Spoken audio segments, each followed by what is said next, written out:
Hi guys, Rob here with Landshapes Construction and Inspections by Rob. Bit of a rainy day out here. A little bit of a ask Rob to be home savvy. You can check us out on our YouTube channel there. In addition to that, we are today talking about wells. Kind of a deep subject, I guess you could say, but no pun intended. We are going to talk about maintenance and care of your well. We try to shock ours twice a year. It's very much so recommended to do this as maintenance, being that we are considered our own caretakers of the water that we drink. We'll be posting up another video talking about water sampling and testing. If that's something that you're interested in, please check that out. You can probably check it out in the link below. Not sure where that's going to be, but anyways, feel free to check that out.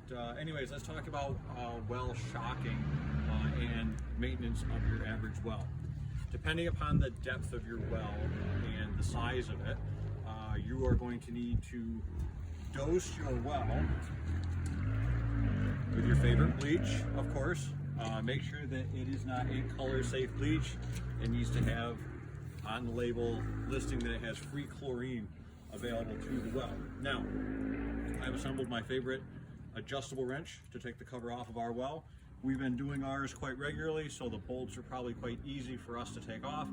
Yours may not be so easy, so again, maybe something else that needs to be fixed or replaced. You may have to replace a well cap as part of this process. So, loosen up your bolts all the way around. Cap comes off.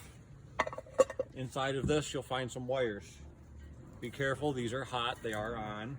You can pull them out, take them out of the way very carefully, not cutting or bending them in the wrong direction. Then we're going to take our favorite bleach. We know the dosing for ours. So typically for the average well, I would recommend a ½ gallon of bleach to start. As you start doing this regularly, you will understand how much dosing that you need to actually sanitize your well. Dumping it down into the well. After that,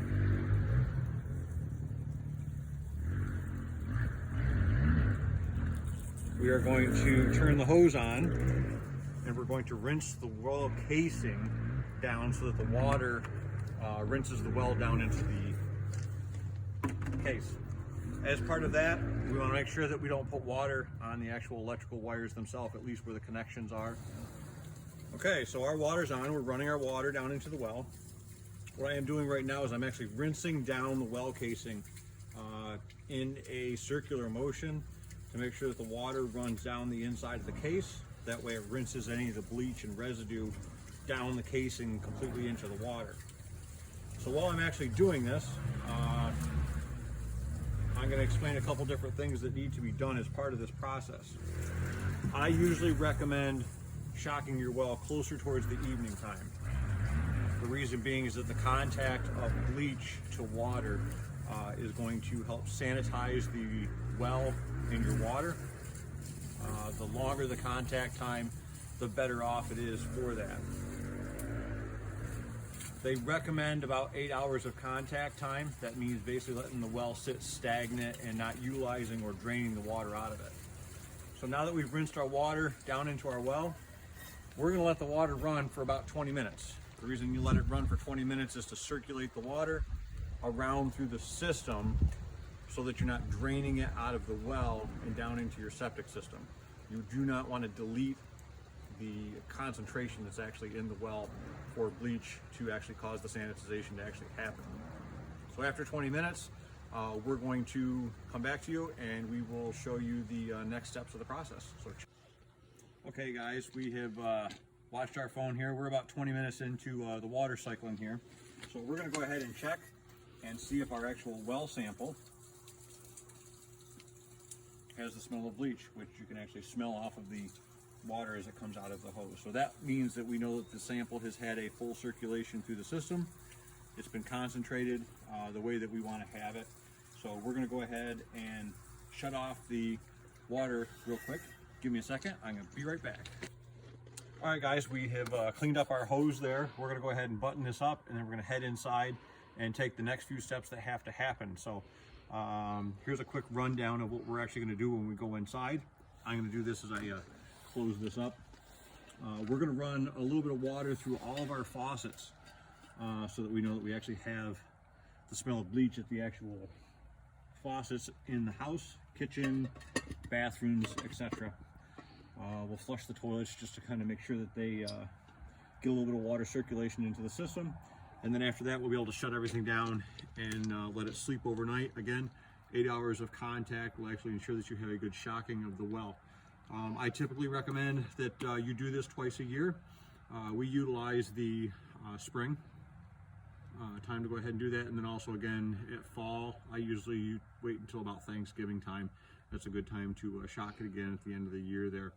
Some people may actually opt for more, depending upon how long it takes for their water to maybe change in taste or texture that you don't really like, so shocking it will actually kind of help that there. In the meantime, let's head inside and we will take care of the next step. Okay guys, we've made it inside. It's time to run around and actually run water through the different faucets and stuff like that. And on to the next step.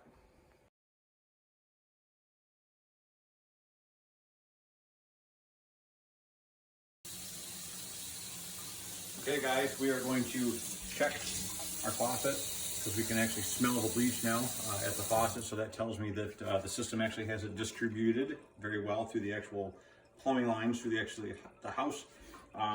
Not so much to worry about the hot water side of everything. It will naturally work its way back into that system in the next couple of days. It's going to take probably 3 to 4 days for the actual bleach and the smell of the concentration of that to come out of your system. Some people love it, makes a clean shower smell and all that stuff. Make sure that you set aside some bottled water for your coffee makers and for your general drinking and brushing your teeth. I have brushed my teeth with bleached water. Not really the best taste. Anyways, set some aside. It'll kind of help you with the actual process itself. And then come tomorrow morning, what we'll actually do is we'll actually go through and we'll actually start running the water and use normal throughout the rest of the fixtures in the faucets and stuff like that. Remember that you do have bleach in your system, so take care with your laundry and so on and so forth the first couple days that you've used it, because it is a higher concentration than normal. So with caution, you may want to wait a day or two with the laundry before you actually use that. Some of you have an older plumbing system in your house. You may notice the first couple times that you actually start doing this process that you'll actually get a brownish water when you first shock that. That is not abnormal. That is typically called iron ore bacteria. It's brownish in color.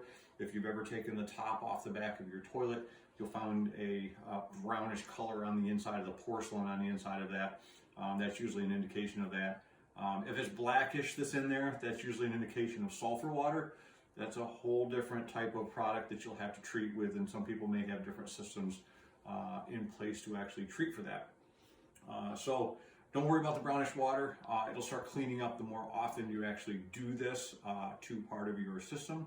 But once you're actually doing this regularly, as you can see, we ran our water and it's actually still quite clear and clean. Now, after this process is done, I will actually go downstairs and we'll actually change our water filter, because we have a screw-on water filter with a pleated or a cotton string type filter that we actually replace.